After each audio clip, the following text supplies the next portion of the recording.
Welcome aboard the USS Aeronome. To become a member of our crew, please visit perfectorganism.com/support. As a patron of Perfect Organism, you'll receive exclusive perks and early access to content. Incoming audio transmission received. Please proceed to Subdeck 3 to begin playback. Thank you, and welcome aboard.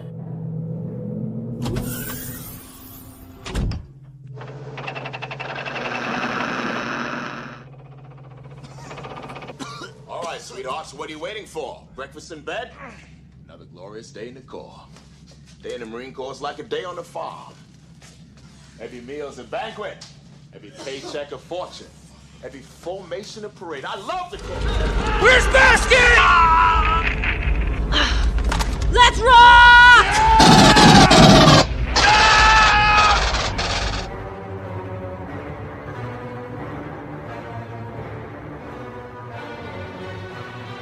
Welcome to Perfect Organism, the Alien Saga podcast. This is another entry into our Spotlight on Fandom series. Today I speak with Clara Fei Fei, otherwise known as Mother 9000 of the Yutani podcast and blog. I met Clara mid-2017 during the excitement for Alien Covenant, and our friendship and partnership began.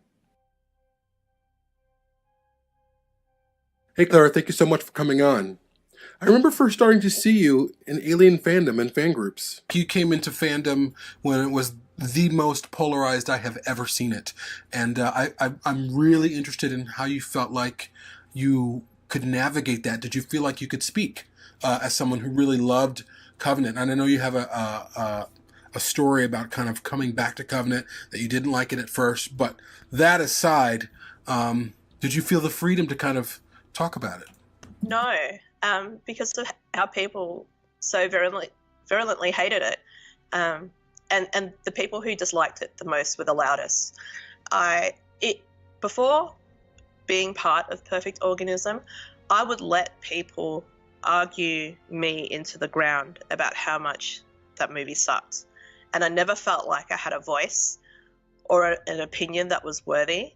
And it wasn't until you guys brought me onto the team that I felt like I needed to speak up. I needed to be, if not louder, at least equally as loud as those people who were so vocally against it. And by doing that, I'm hoping that there are people out there who do like Covenant, who then feel okay to speak up and talk about why they love the movie, or why they like the characters, or why they like the design. Because when you talk badly about something and people just they don't want to open up anymore. They're too scared. They're scared to be wrong. They're scared to be able to show how much they love something. And fandom shouldn't be about making people feel what they love. It became really twisted.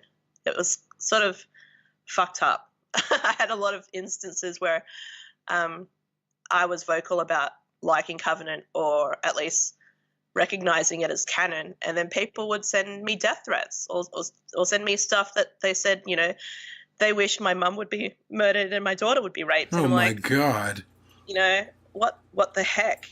And thankful to, you know, good admins who were able to like jump on people like that and boot them from the community, because obviously they're not a representative of what the whole community is like, but they were definitely a vocal part. And it was really hard for me. Like, I didn't feel scared. I just felt pissed off that people felt so entitled that they could threaten people online like that. You know, it's disgusting. It's worse. It's the worst aspect of a human. You know, they're representative of all those horrible traits they hate David 8 for, you know, and they're personifying it online. It's just ridiculous. Yeah, totally. Yeah, so that sort of stuff really upset me. But it also, I felt that Perfect Organism and Yutani gave me the courage to have that voice to say, you know what, this means so much more to me. And whether it means more to you, that's a choice that you make. You know, you see art a certain way, I see art a certain way, or you don't see it as art at all. And that's fine. You can have that opinion. But you're not going to have that opinion on my page and on my blog and tell me that, you know, I'm not worthy of the alien fandom, or my opinion isn't worth shit. I'm not going to put up with that. Yeah.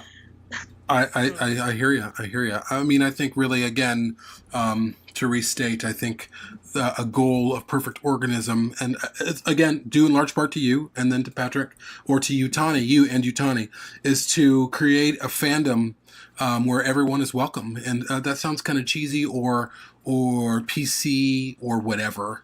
But as where we are in the world, certainly in America, we're in such polarizing time in history that I want to create something where everyone feels welcome. I feel like that's real. That's the revolution. It is unity, and unity means that we can host several opinions and still be friends, and not take offense.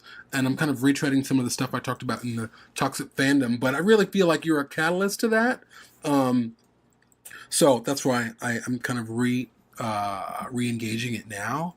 But yeah, so getting back to Yutani, like what explain that to me, because I know you obviously you're Yutani, Wayland Yutani, everyone knows the connection. What's your kind of statement of faith? What do you want to do with Yutani? I want to be. Oh, it's really hard. There's a couple of several things. I want to be a reliable source of information. I also want to make sure that it is a place where I've kind of taken it upon myself to collect a whole bunch of thinkers out there, other people who have pondered on the franchise and have their own theories. So I wanted to be able to put that as a resource in one place and kind of make it available for more people to look at. So there's stuff from Tumblr, there's stuff from online theses and things like that. So I wanted it to be a place of self-reflection. I guess a lot of the sort of stuff that I was doing, but I didn't feel like there was a place for it before. Yes, there's definitely blogs out there which are maintained by a singular person, like going into like deep aspects of the franchise, like alien explorations, for example, and stuff like that. But it's all the one person in the one blog, whereas Yutani is kind of like a community of people in a creative way contributing to the fandom and the franchise in all sorts of ways, where it's blog analysis or creating art or doing comics or fan fiction or whatever. It's kind of like a culmination of all of those sorts of things. And I know that you've talked about what you wanted to explore AI and some robotics. Like, can you talk a little bit about that? Like, I remember you telling me at a couple different points that you wanted not just to be about Alien, but you wanted to explore other realms of science fiction. Yeah, so I always had an interest in how science fiction is depicted in media and what it actually means versus real life science. So we've got, the realization of the David 8 character, or, Dolores from Westworld. What sort of steps has the human race come to in getting closer to that sort of reality, and what sort of things do we have to think about as creators and our creations? What sort of world are we going to bring them into? What sort of ethics and rules of understanding do we have to be able to live in harmony? And then that's like a fair way away. But, someone's got to start thinking of it. So I'm kind of like keeping tabs on a lot of scientific studies and breakthroughs in regards to robotics and AI. I keep an eye on like all the sort of developments and the way AI is used now and how it could play a part in our future for mankind, and for also, space travel and that sort of thing. Yeah, and really what's interesting I've noticed over the past probably 5 years is this boom of AI, in terms of you have Sophia, and now you have sex dolls that have AI programming so that they can learn about who they're with, and they can react and they can respond. You have the revolution of drones and the way that they fly and the kind of information that they can recover or record, and it's all of a sudden just going crazy. And we're living with in some ways autonomous cars where you can buy a Tesla and it can drive itself to you. You can go out and buy this car if you can afford it. You can go out and buy a Tesla, and part of the operating system, if it's parked down the street, it will know where you are. It will drive itself to you. That is a car that is on the market. And there are other cars that will also drive on the highway, and you can kind of take your hands off the wheel. I mean, this is where we're at. It's a very interesting time. It's like we're exploring so much technology, yet socially we're kind of in a dystopia. It's very fascinating. I mean, I love that you guys are exploring that, because it's endless. Yeah, it's just really, I guess, exciting. Like, soon I'll be hopefully interviewing someone from Tau Zero, which is a space and exploration association, where they try to kind of keep tabs of scientific developments in space travel. And I'm going to be talking to them about the depictions of FTL travel in science fiction and what we've done so far for the human race to enable that. So, I want to kind of have the analysis of sci-fi, but also kind of see how close we're getting to that sort of reality, which is very exciting for me. I really like that sort of stuff. Yeah, I would agree. I mean, as a lover of science fiction, I think it's endlessly fascinating, and to hear, I could just listen to that type of thing for a long time. So you kind of talked about a little bit about what you guys are, I mean, that's sort of something that you're working on next. This is, I don't know if this is a stereotypical question, but I'm curious. So really, like, where do you want to be as a blog / podcast? Do you have not an end goal, but something maybe you're working towards? This is the part where I say I'm winging it. So are we. Yeah, I don't know.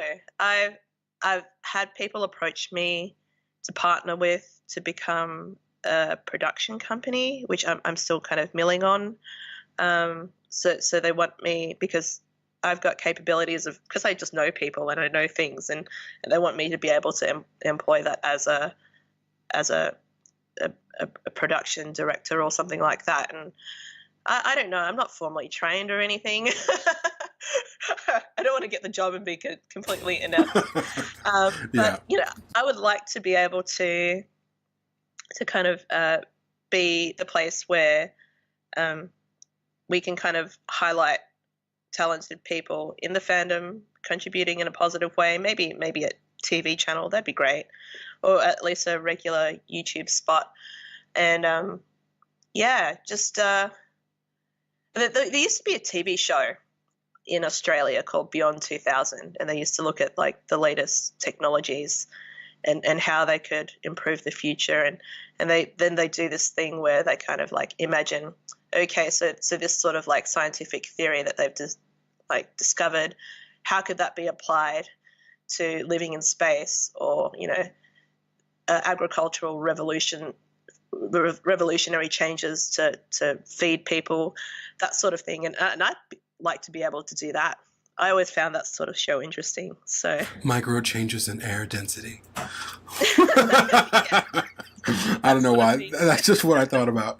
I mean, that's awesome. I mean, I don't necessarily reflect that, but even with Perfect Organism, we want to offer more content and just kind of explore. There's so much to explore, whether that's for you guys as a production company or just in fandom, which kind of brings me back to, as we kind of end this discussion, I'm curious, what's your favorite moment in an Alien film and why? Oh, I've got two. Okay. Oh, maybe three. I've said this before, I think, on one of the Perfect Organism videos that you did, but I really love the Orrery, David walking in there and kind of like holding onto that globe. You've got this sort of it's kind of like a VR interaction. That this sort of stuff is realized now. You could do this physically now, And I think it's really cool that they kind of put that in Prometheus. You kind of also see how big the universe is. If you've looked at the Yutani Instagram recently, I put the scale of the universe in there, and we are a microscopic piece of dust in the scheme of things, and I think it's very humbling. And I think David walking into this orrery holding the earth, kind of you see this sense of wonder, and I kind of feel like that's the sort of way AI would be when they're first born, and we're gonna kind of have to, I don't know, shepherd that in the best way possible so we don't end up with Planet 4 or something like that. The next favorite scene I have is of, I guess, Ripley, and she's actually just defeated the alien, and she's getting ready for hypersleep, and she's about to go to sleep, and there's the sign off. So, she's talking about all the crew that have died, and she wants to hopefully, she has this idea of, my end is going to be when someone eventually picks me up. They're going to find my lifeboat and I'll be okay. But we both know that doesn't happen. And I like the fact that scene has come straight from the script, word for word, from Dan O'Bannon's story right through to Alien. That's something that really, really worked. And I liked the way that it was framed. I liked the way Ridley Scott filmed it. It's perfect. And anyone hearing that part, and they even utilized that script in Alien Isolation. It's just so hauntingly beautiful. Yes, it is. And when she says those names too, there's something about her tone and her inflections, like Lambert, Ash. Like I feel each of those characters. Like it just feels like home. I feel like I'm in that ship with her. It's really, really, really fascinating. Well, that's awesome. So, I'm sorry, one more. Oh, okay. It has to be the three, I think. And the last one would have to be David's lab in Alien Covenant. So Oram is trying to find out what has gone on. He's threatened to fuck up David's perfect composure. And they're walking through the lab, and David's kind of explaining what has happened in the past 10 years. And Oram can't really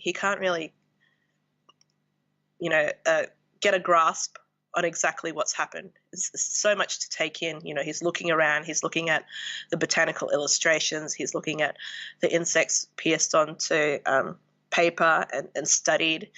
He's then panning his eye over the workshop bench where David has put all of these abominations out in display, and it kind of reminds me of the clone scene in Resurrection. So you've got all of these monsters that David's created, and he's kind of lovingly touching them as if they're his children. As we find out later, they are his children. Yeah. And he's explaining, the pathogen enters the host, and then it attacks it, and it keeps them reproducing and changing until there's nothing left. And it kind of reminds me of the cycle of the xenomorph. And it's an amazing scene because of everything that Alien comes from is in that room. And there's homages to Dan O'Bannon's original scripts there, because you've got H.R. Geiger's original designs. You've got the open urn that was supposed to be the original concept for the eggs, instead of it being a biological artifacts like the egg, the ovomorph. You have the urn, which was originally supposed to be spores. So you've got all of these sorts of things that if you're a really big fan of Alien, you can see all of these things in that room, and it just gives you this overall appreciation of how much they've kind of everyone on the creature team, everyone who had their hand in the movie kind of weaves that magic into that room. And it's so brief, and I wish they spent so much more time there, and there was so much more, reflection on everything that was there, instead of quickly cutting to the egg room and the stairs. But yeah, I would have to say that that's one of my favorites as well. I would agree. It's an incredible set piece that didn't breathe quite long enough. It would have been great to have like an establishing slow pan just to take in the beauty. So much artistry, so much love and craft went into that, the set and everything, really. Yeah, you have to kind of watch it over and over to kind of investigate it a little bit more. That'd be great if they recreated it. Didn't they recreate it somewhere? Was it for Comic-Con last year or... Yeah. No, it wasn't for Comic-Con because the movie had been out by then. It was for one of the Comic-Cons. They recreated the set. Okay. Yeah, because they've filmed some stuff since then that wasn't like on the set on the movie. Yeah. But yeah, it's just I wish there was some sort of like VR experience where you could just don the glasses and just walk through that room and have a look. Oh my gosh, that'd be crazy. I mean, the great thing is this is a great segue into. I'm sure a lot of people know. Some people might not know that Dane Hallett and Matt Hatton, who were artists on Alien and Covenant, have put together a book that's being released through Titan Media or Titan Publishing. What's the title of the book again? David's Drawings. And there's got to be two results that come up for that, and one of them is a kid's book, and the other one now will be Alien Covenant art. So that'll be interesting. Yeah, and it's really going to be our way to flip through all of those drawings that were in David's lab, or most of them, and it's pretty amazing. It's coming out in the States, I think September 6th, something like that. I can't remember the exact, maybe September 2nd. But it's been a highlight in fandom because both Clara and I have met with and had lunch with Matt and Dane. I was in San Diego and you were in Melbourne. Right? No, Sydney, right? Sydney. Yeah. So it's pretty exciting. Yeah, it's just amazing. I can't wait for the world to see it. It's just so beautiful. Yeah. Well, tell us and the listeners how we can hear your podcast and see your blog. Where do they go? You can just head to the Patreon. So it's just www.patreon.com/Yutani podcast, or you can go directly to the blog, yutani.blog, and you can see all of the stuff there. Awesome. And yes, Clara is a contributor to Perfect Organism, a contributing host. If she's not on the show, sometimes she's posting through our page. So we're always talking and we're always in groups and we're in Building Better World. Clara is also a moderator or an admin of Building Better World, but you're also in, what's that other group that I've seen you active in lately? Hadley's Hope? No, it's not Hadley's Hope. Alien Explorer. No, what's the name of the group? Oh my gosh, I just saw Alien Anthology? No. I don't know. I'm in a lot of Me too. I just saw you change MVP Galaxy. No, you just changed a banner in some other group just recently. Oh, right. Sorry. I co-admin another page now called Aliens Gateway Station, which is for the comics. That's right. Funnily enough, because I don't know much about the comics, but I was just made admin just to change the banner, and I kind of stalk the hell out of out of Dark Horse Comics. So I tend to get the goss quite early. So yeah. Got it. So that's a fun page. You guys should come and check it out. Yeah, there's tons of pages. It's a really great community that we've built and that we are part of and other people have built. So thank you, Clara, so much for coming on, for taking the time. I thought it was really important that you absolutely. Thank you so much for your support. Absolutely. You're just the absolute best. You're like my fairy godmother. I love you. You're great. Thank you. Yutani would not be what it is without your support and help as well. So Thank you so much. You're welcome.